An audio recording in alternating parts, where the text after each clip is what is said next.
I buried these niggas, put them in the dirt. I run the empire, the power is mine. Take over the game, I put that on my mom. You are wasting my time. And wasting my time is wasting my money. Got back on my grind. Do this on my own, ain't know I got work. They know. Welcome to Real Talk Zone. It's your boy Sirocc. And I'm here doing a new thing where I speak my mind, throw it up on YouTube and all that good stuff. So let's get in right to it. So we voted for and elected Donald Trump. Okay. America, so let's think about that. Right now, there are swing states like Ohio, Philadelphia, North Carolina, with black people saying to themselves, I got white friends that I've known for years, and they have gave me dap, said literally my nigga. But from now on, or at least for the next 4 to 8 years, you're going to be looking at you like, motherfuckers, you low-key racist. You've been calling me a nigga for years. And suddenly Trump wins our state. I mean, some states turned red that ain't been red since the 60s and 80s. You know? So it's going to always be a little distrust from the people of color in those swing states. Michigan, my hometown, so disappointed. And it's the funny part about it is it's not that they voted for Trump. It's just black people don't vote. They really don't. They got excited, wild hair up their ass when President Obama showed up. They was like, this brother's suave, black, 007, let's go vote for him. Then it dropped the next election. He still won because it was white people that was changing their name to Hussein and all this shit. So he still won. The swagger won out. But this year, not saying that Hillary was a good presidential candidate, because she wasn't. She acted more like it was a birthright to be president. I mean, this bitch popped up more than an annoying pimple, you know, but she was a better choice than Trump, in my opinion. You know, you never know. Trump might turn around and be more centrist than people think. But right now, he came across hella crazy. You know what I'm saying? So, but we voted for him. So let's figure out what we're going to do. For the next 4 to possibly 8 years, it's a possibility people are going to be pressuring him behind scenes saying, hey, you need to build this wall you promised us. We still got Mexicans slipping in through Arizona, through New Mexico, through the southern part of California. You need to build this wall. I got people that are not being bothered. This is my favorite part. There are Republicans that's fighting for this wall that's not even being affected. They just didn't want Mexicans there. You know, Kansas, Alabama, Mississippi, you know what I'm saying? Nowhere near the border. They're the ones complaining the hardest about it. But that's fine. That's fine. Mitch McConnell, that's fine. Speaker of the House, Paul Ryan, which is in Minnesota. You can't be any farther unless they're worried about Canadians, but that's all fine. So they're going to be behind the scenes pressuring him for this. You know, then those other promises. Stop Obamacare. It's ruining the world. Okay? But in the same token, now he's back on TV saying, well, we're going to keep the good things about Obamacare, like the fact that these money-grabbing insurance companies don't have to say, no, you sick already, homie? You gonna make us have to spend money? Nah, I ain't with that, nigga. I ain't with that. Tap out, you're gone. We can't assure you. That was no longer an issue. People like that kind of shit. That's the kind of shit that gets you reelected. So he's like, we're gonna keep that. That's dope. That's dope. And oh, if you're wealthy enough and you can pay for the insurance, your child can stay on our insurance until he's 26 or 27 years old. That was dope to people. People was like, that works for me. I fucks with that. You know, so these are things that they were all for. You know what I'm saying?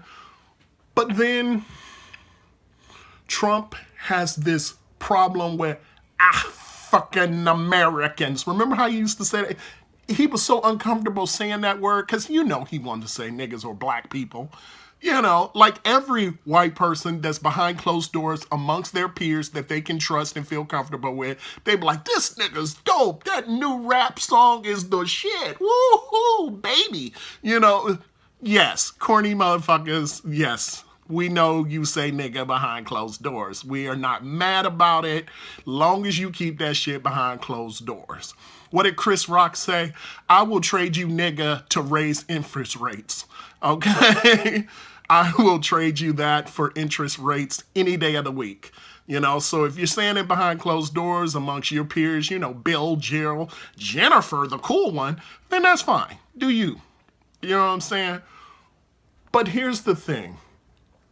We have to now come together and realize that Trump is our president. And we have to, I'm saying we have to give him a chance.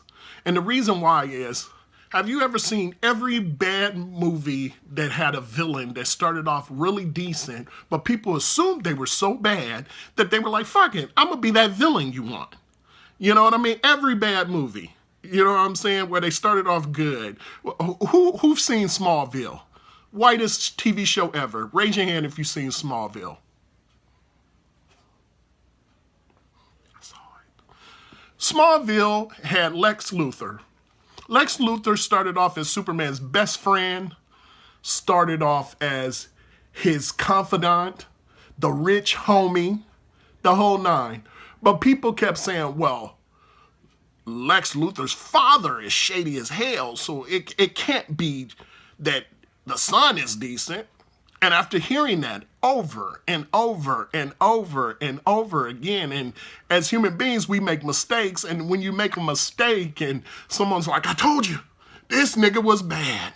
Okay, his 10-year-old son then stole some candy, so this nigga must have put him up to it. You know, after hearing it over and over that you're a bad seed, guess what? You're gonna be like, fuck it.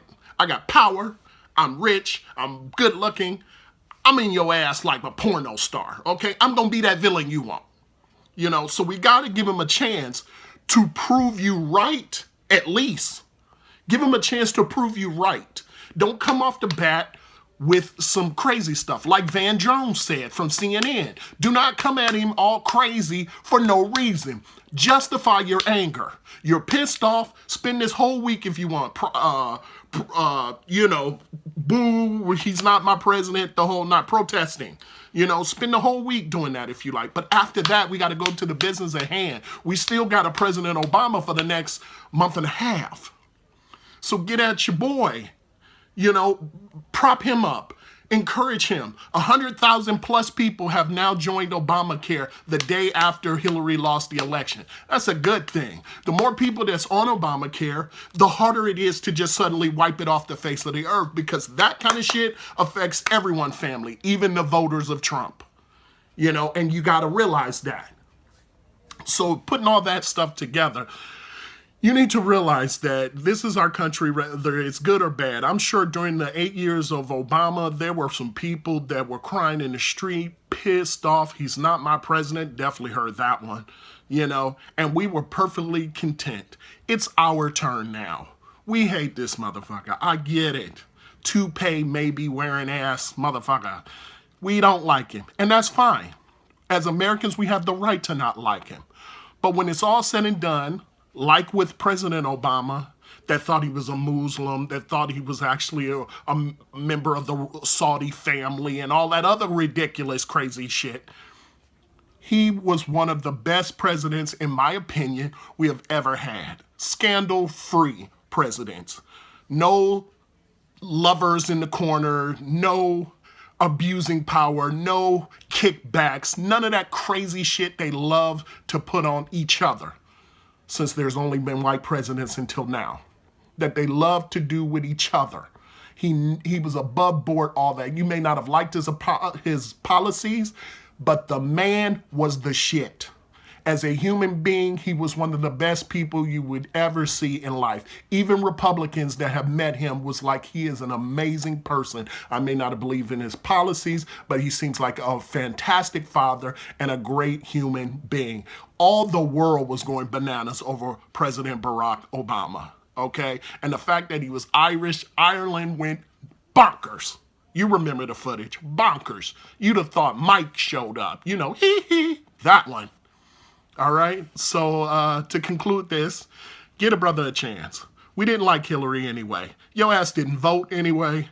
So give the man a chance, okay? I'm not saying like him. He seems skeevy. His family seemed like the American Psycho family. Everybody's fucking blonde in his family. Creepy, weird. Hopefully he has good sense to hire some people of color in his administration and not look like the alt-right, you know? But we'll find out. Please believe. And I will be the first to talk shit. Now, I'll be doing this either every Saturday or Sunday, but always the weekend. And wish me luck on my shoot for this week, because it's going to be a long, drawn-out ass week. But I got footage from my last shoot. It's coming soon. You know, I got to first let the product drop. Learned my lesson the hard way. And I wish you guys a great Saturday. Peace. This is your boy, Sirocc Diesel. Staying good, doing my thizzle. Peace. Suits. And I hated his people, there's nothing my brother nor sister could do. But sit back and pray as we watch on the news and we take the abuse. What train of thought is telling you shoot up a movie theater? What kind of fool gon' walk in the school?